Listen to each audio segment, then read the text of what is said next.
going to do the 30-second thing, then we're going to drop back in. All right? right. All right.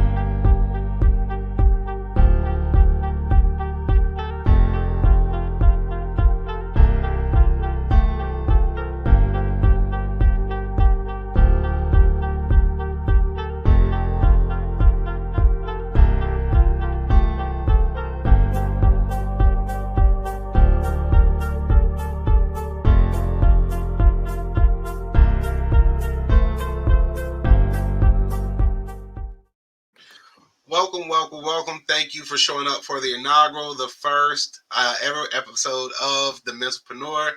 This is a new podcast designed directly around forming new businesses as well as also building them to the intermediate stage. So if you are a newbie to actually starting a business, if you're a person that's thinking about starting a business, if you're a person that has started a business but haven't made revenue, if you're a person that has started business, made revenue, and are looking to scale, this is the place for you to be. Now, for our inaugural episode, I do have my favorite guest, the Kingsman Redeemer, aka E, or Emmanuel Holder. He is here for our first podcast today, and I truly do appreciate you, sir, for being here. How are you doing today? Man, I'm doing wonderful. Look, this is a time of celebration, man. This is big, right? You're getting started. I mean, you've been killing it already on social media, man. You're taking it to the next level. You allow me to be the first, to be a part of this journey. So I'm excited, man. I'm excited to be with the Donna Finance. You know how much I esteem you, admire your success, all that you've been able to do, and how you push through a lot of things, man. So I wouldn't even be who I am if it wasn't for you, man. So thank you for being a part of the team and being the man that you are, man. I'm excited to be here. Thank you. I appreciate that. I wouldn't be who I am today without you, literally, because I mean, you have been a guiding light through my faith walk as well as my business walk. I wouldn't even be in this business if it wasn't for you. So, I truly do appreciate you for pouring into me for over the last 2.5 years and really showing me the light, even when it was really dark outside. You was like, "Hey, look, keep going. You'll be okay." And I truly do appreciate that. But let's kick it off. Let's get down into the nitty gritty of what we're here to do today. So, For the Kings, let's just break it down and get into the nitty gritty of everything we're here to do today. okay, Now, what is the let's go. Redeemer? Yeah, hey, Kinsman Redeemer is actually, man, like I did a little bit of hip hop, man. I thought I was a little bit of an artist or whatnot. So having a name, I could never get that rap name, and I didn't have so many different rap names. But coming into this, social media space, this business space, and reinventing yourself. Kinsman Redeemer is basically a word that really comes out of the Old Testament, and a kinsman is kind of like a relative, and a redeemer is someone who helps in the process of buying back or helping someone, get back in the right situation. And so we kind of see it. The best story that shows it is the story in the book of Ruth with Boaz. He's kind of like a kinsman redeemer. But essentially in the Old Testament is used as like a relative helping someone who's in debt, someone who's in slavery, helping them to kind of get out. And that's what we stand for, is we want to take people from debt to wealth. Okay, awesome, awesome, Yep. awesome. I love the story behind the name. Now, I know a couple things about you. I know the focal point or one of the main pieces in your life are your children. I know Yep. another building block in your life is your youth ministry. Let's start with your youth ministry. What Yeah. exactly did you do in that space? Man, basically, when I, at the age of 23, I had the privilege to be able to go into full-time ministry with an inner city nonprofit. I grew up like many of the inner city kids. I grew up in a single parent home. I did grow up in a faith-based home, but a lot of kids we reached out wasn't from, maybe more of a religious background. But I loved all the same things they love. I loved the basketball. I loved the hip hop. And, the NBA didn't seem like it wasn't happening for me. The music wasn't happening for me. And, I went looking for my purpose. And God would allow me to get back that. My first week at that job was, my boss at the time, he took me to every gym and said, "Hey, just get to know kids." And so it looked differently. So I'm running around chasing kids, playing basketball, doing music, doing hip hop with them. And we got to reach hundreds of kids over the years, take them to camps, and just really show them what another side that was different than what they saw in their communities a lot. And people that look like us, some that didn't look like us, some, but we was able to try to make an impact on that. Oh, there we go. Okay. We had a little technical difficulty. Hey, guys, we'll get it together. But we did hear the end of that. Now, when it comes to your youth ministry, what are three things that it really taught you, or three things that really showed a light when you were there? Hey man, like so every skill, like wherever you're at right now, every skill is building towards something. I didn't know. I thought I was gonna probably be down, quote unquote, the ministry track. I thought I would be in a church somewhere. So I didn't see myself. But doing that youth ministry, what it did was number one, it allowed me to be in front of kids. So every Monday we throw this like club. We would throw this kind of like we called it a party. And in that party, we'll have a DJ, we'll have some games in the front, it was like, and then, we may do performing, we may do some rapping, but I had to speak every single, Monday, most of the times.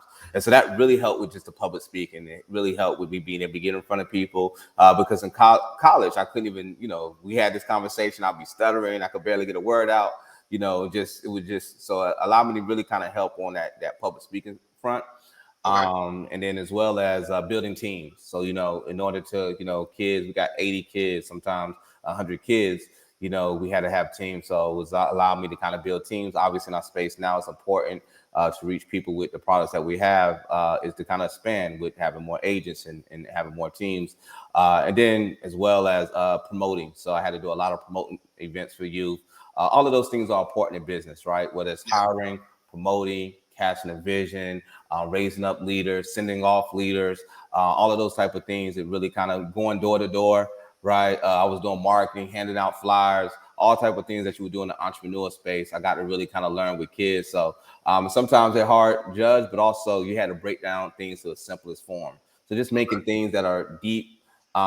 Business can be, really high level also, but, many of the habits and key performances are very simple in consistency. So I got to learn and got to practice on a lot of youth. So thank you all out there who support it because it's the reason why I'm here today because of them, Awesome, awesome. for sure. One thing I know that you're really good at, Mm. and I'm really terrible at, is networking. Okay. Now, did the space of youth ministry help you formulate that, or what helped you formulate? Because we both know that through networking, through what you've seen me be able to do with social media, through things I've been able to see you through different meetings and all the different events that you've been through, and how your Rolodex has grown. Um, how important, how important is networking? Man, it's so important. I think it would be hard if somebody really thought about a job that they liked, right? It probably came through someone they knew, right? Okay. Most of the things I mean, you said it right now. You got in the insurance space because of you knowing me. I Yeah. got in the insurance space because of the person, one of my closest friends I knew, right?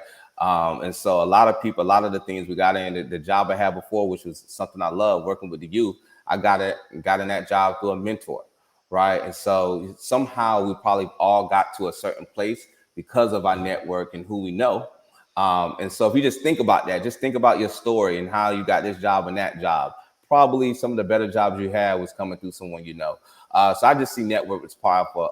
In the old job, I mean, we knew everybody from people who was in the depths of the hood all the way to some of the echelon people who was building the city in the area that we are.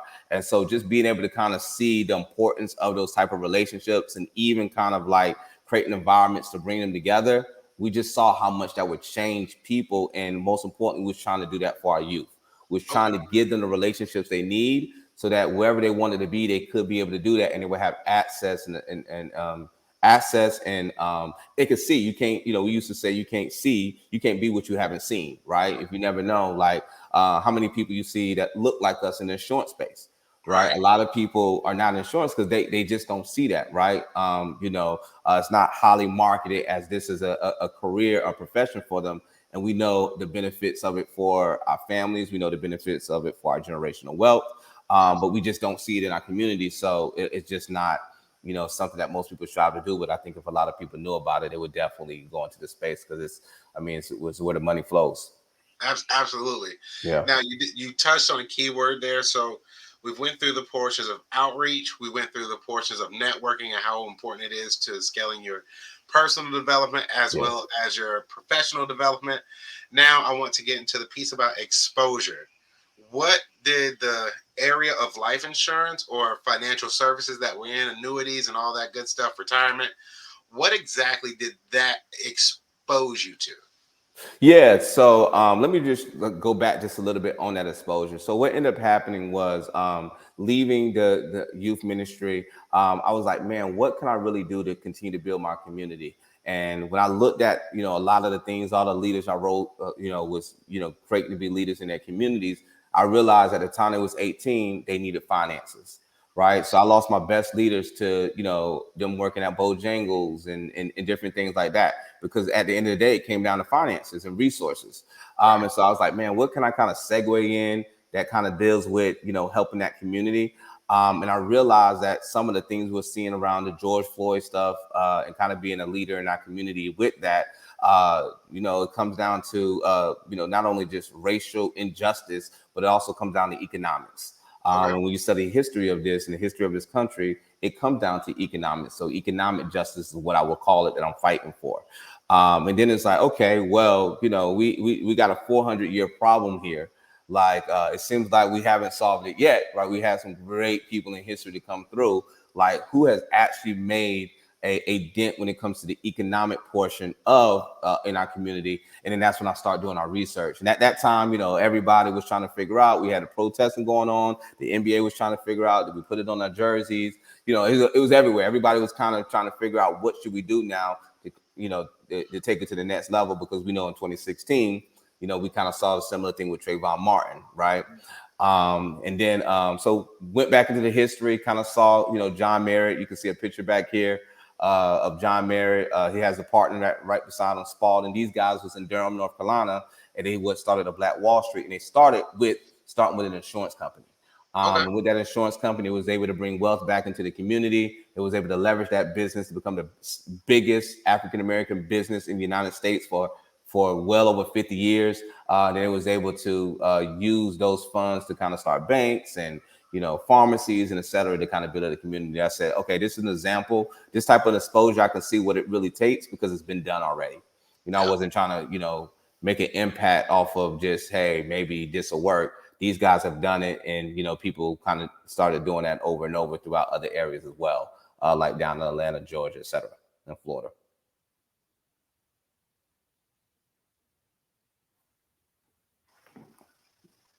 This will get better over time, guys. But I absolutely agree with everything you said there. Now, one of the key things that you taught me is not to kind of create a new road, but copy the roadmap that's already there. Yeah.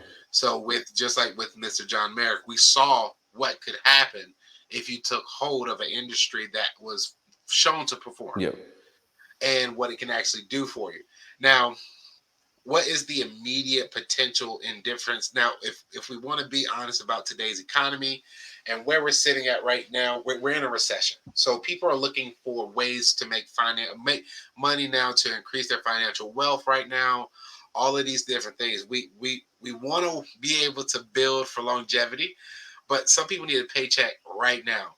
When it comes down to it, what's the immediate potential for the income levels when it comes to insurance, or what are the different types of income that you can get from insurance? Put it that way. Yeah, I think like anything, it's a wide range, right? I think we've been blessed to get this. When I came in, I kept my job, kept it for a while. Been it'll be 3 years. I'll be in the insurance space this year, and for 2 of those years, 2.5 of those years, I kept my job for a lot of other reasons. But the main thing was I was able to do what most people are doing in those the first year. I was able to do what most people are making a salary, the average, median in most areas, just part time with it.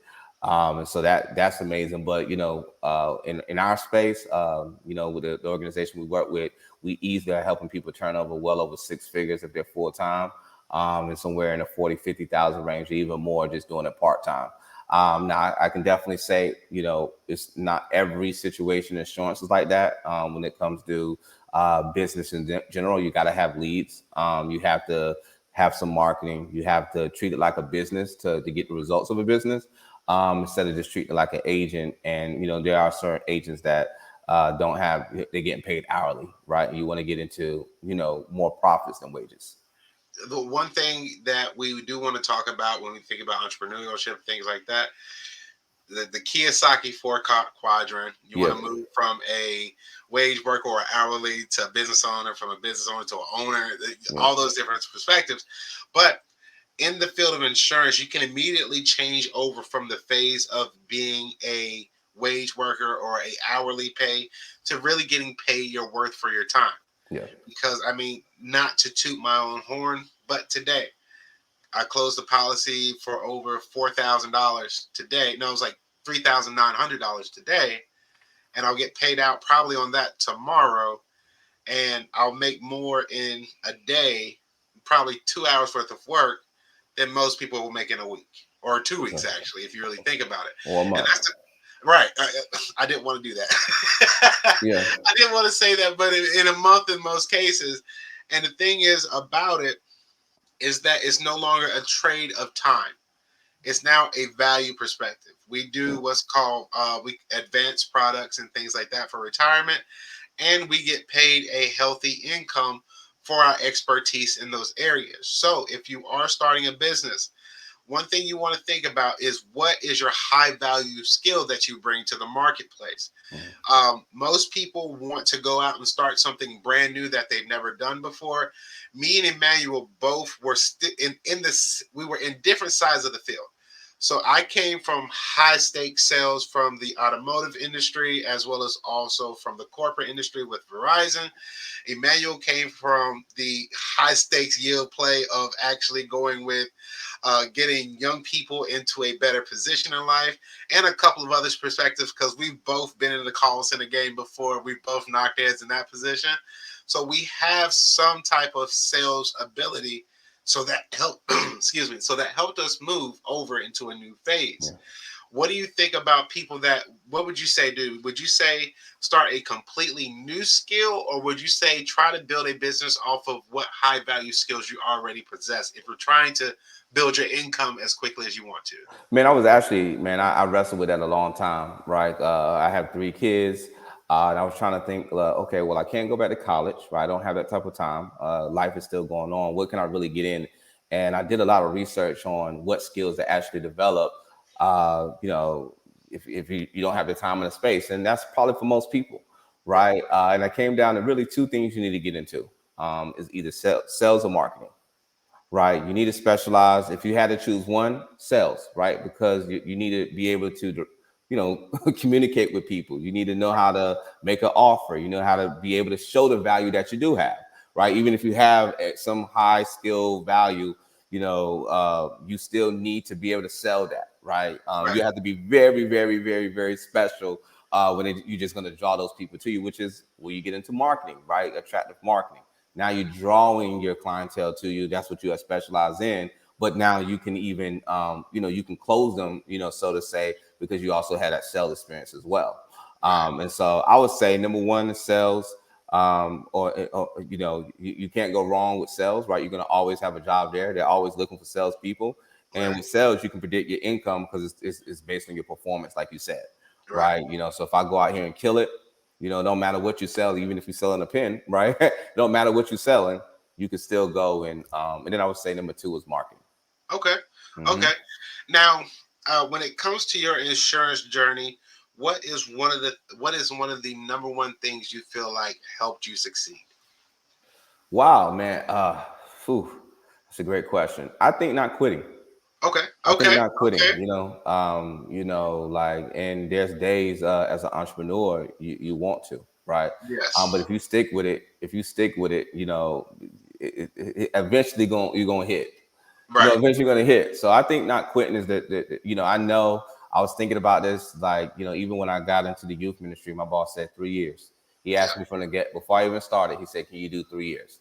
Yeah. And I think it takes about 2 to 3 years to really kind of get it, under you just really get it really good because it's a lot of development that you have to do on yourself, right, Right. to get to the next level. So you give yourself some time to be able to do that. But I say, yeah, you definitely, I've learned so much. I've Yes. learned so much. Yep.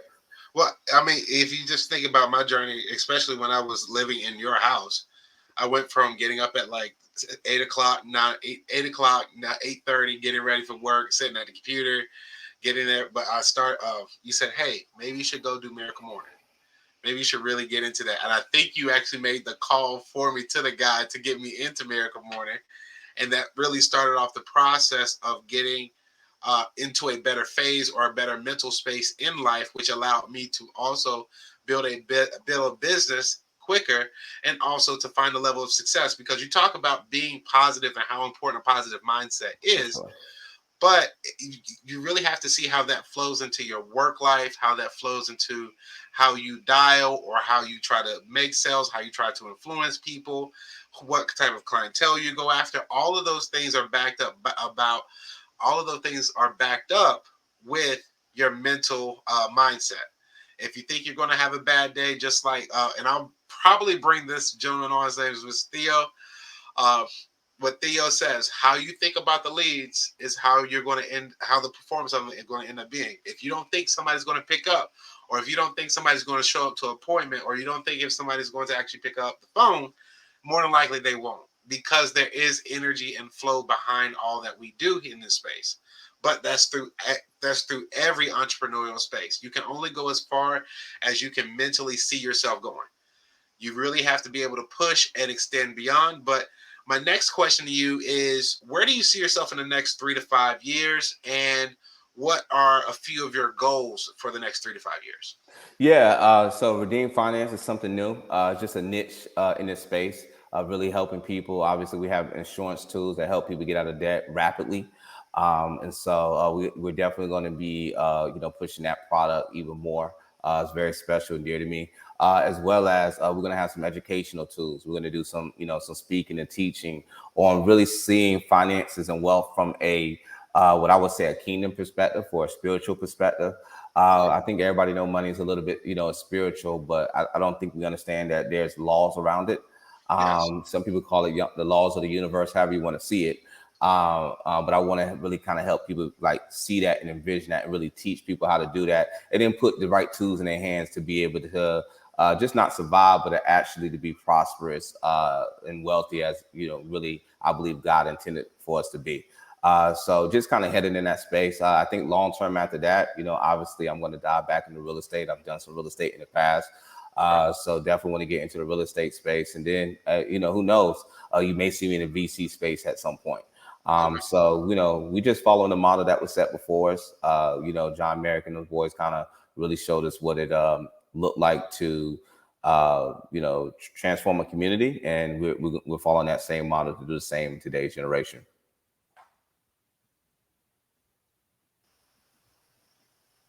Trust me, this will get better. I appreciate anybody that's watching.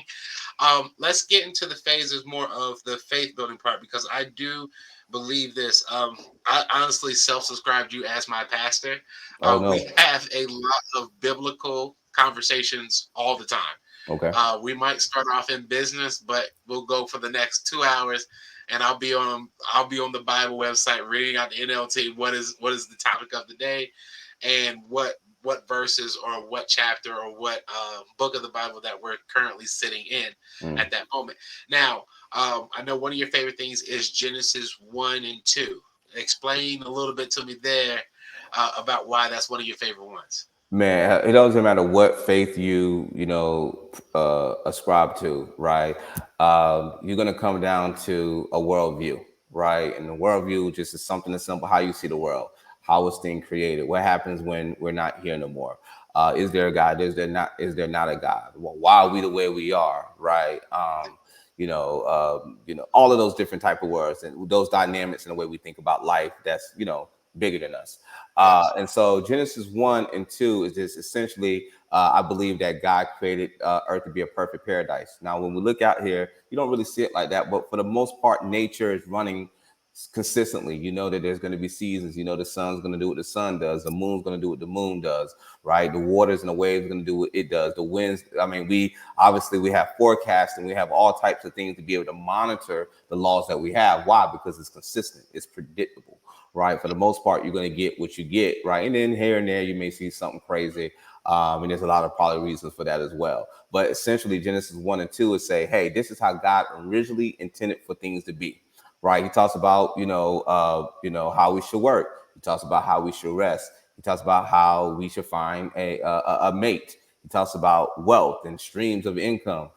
He talks about so much and created all to be good and perfect, right? And then really when you get in Genesis 3, we kind of see how we thrown it off a little bit because we was created to rule. We was created to have dominion here on earth based on our choices that we make, based on if we follow the authority, if we're aligning ourselves with those laws or we're doing our own thing. And so Genesis 1 and 2 just kind of really shows us how things started. What was this made for? How did God intended us to live? Right. And then, since then, since Genesis 1 and 2, we've kind of been going farther and farther away from that. Redeemed finances help us to kind of come back, really see what God was originally intended for us to be, and then put things in place, habits, commands, laws, and all those different things, working with it to have a better relationship with God, but also a better relationship with our money, which also is going to have a better relationship with your partners Okay. or your partner. Okay. Yeah. Matter of fact, Partner. let's yeah, yeah, no plural, no plural. Yeah, no plural on that one. No plural. We know plural here. Right. I do want to break down a little bit, and I want to go a little bit off key or off script a little bit Okay. on what we're talking about here. Uh, for entrepreneurs specifically, Yep. well, for everybody it's important, but for entrepreneurs, how important is it for you to find the correct person, not just somebody to fill a void, but somebody that that fits the mold for what you're looking for in a partner when you're an entrepreneur? Man, it's so important.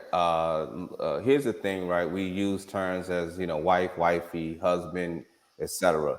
When we talk about kingdom, we're talking about, think of it like a territory. Think about a domain, right? Ruling, right? So you got to get into finance. You got to get into relationships. When you think about it, we've seen it, in all the movies, right? You have a love story. You have power. You have trying to take over and try to win, and so the biggest factor in a lot of that is who you marry, right? The type of person that you have. A helpmate for men, a helpmate for women looking for a. And we don't say this a lot in our culture, but husband means a cultivator, right? Someone who can cultivate, build something, right? Make space for you, grow a garden, so to say, or another word for gardening today would be your field, what industry and field that you're in, Right. right? And and looking for that and seeing, hey, as a woman, how can I help this man who's cultivating? How can I be a helpmate to his weaknesses, his needs, to be able to support? And I know a lot of people going away from that with this, do my own thing, kind of going like that. But I mean, it's proven that we work better together if we can work together, right? Absolutely. All other relations, most people have business partners, Right. right? For a reason, right? Because hey, you handle this, I handle this, right? But then when we get into relationships, we want to say, hey, I don't need that. Now, like, I want to go my own space, and there's a lot of reasons for that. Yeah. From a female perspective, because from a male perspective, Yeah. So at the end of the day, it's common trust. But we know when people work together, you're gonna go a lot farther and a lot, in my opinion, you can even go a lot quicker. So Absolutely. super important, and that's why we see what God said it's not good for a man to be alone, because when you're doing something for God, you're doing something real big, Yes. right? And if you're doing something big, having a woman partner by your side to be able to help you do that is beautiful, Absolutely. beautiful. Absolutely. Now, when it comes to the business partnership thing, that kind of is how we operate. Okay. Yep. The way you work is like, all right, cool. You handle the networking, Yeah. like That's what I you do. you keep the relationships between me and other people good because I'm not exactly the most outgoing person in the world. When it comes to analytical stuff and kind of like seeing the odd spots and stuff like that, that's what I do, and it works out very well that way. Yeah. And the cool thing is that whether it's business, whether it's personal relationships, partnerships are so important.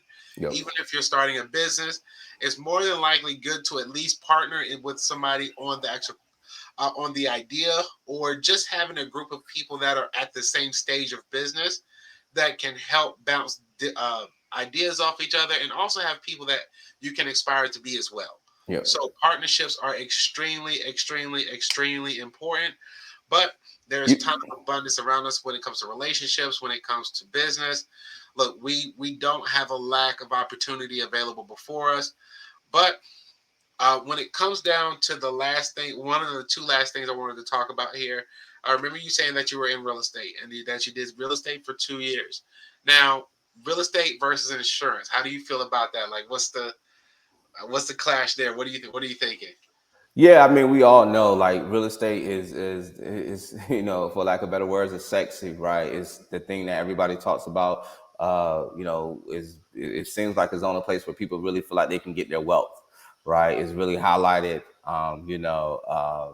and we really don't know maybe how it works. I mean, it makes sense. It's very expensive, and if I guess if you're a broker and you sell it, you get a commission back, right? Real estate is where it's at. It's amazing, right? Industry.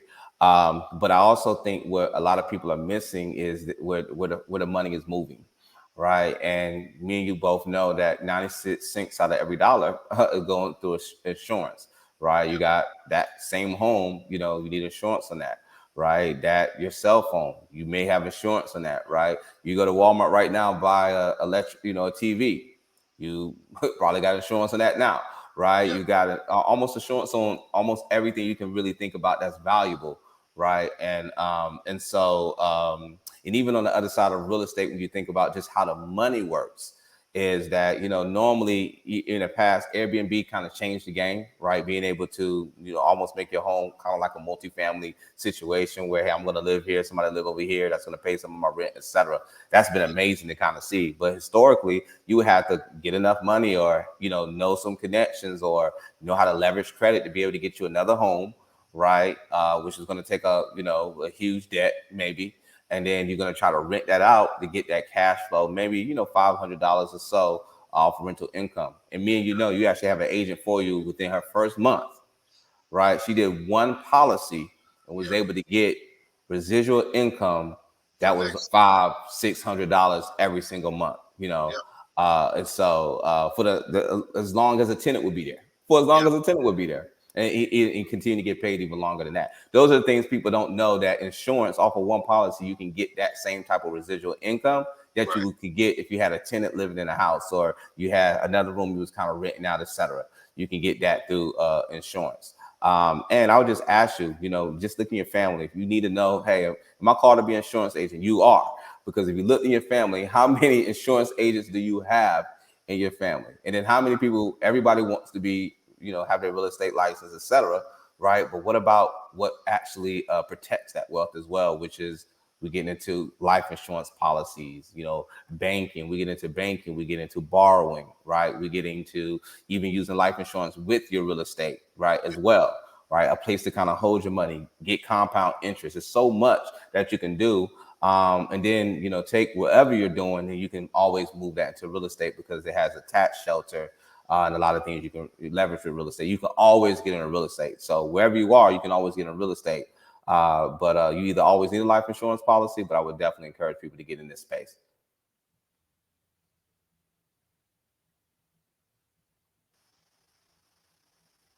When it comes down to it, he's absolutely correct.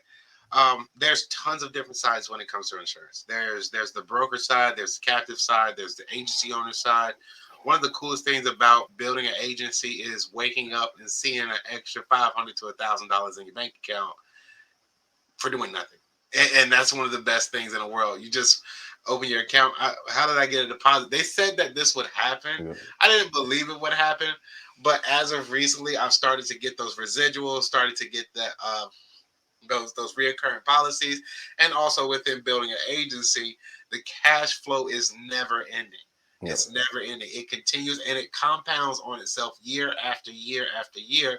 So every year that you perform, you are adding to the basis of income that year, but also to the next year as well. So it compounds over time as well. So the insurance industry is definitely something that can be lucrative for you, something that does take a lot of hard work to get started. It does take some agility. It does take some actual determination to get done. Look, this isn't something this isn't a lightweight job. You do have to have some skills to get it done. That's just the truth. But it is doable.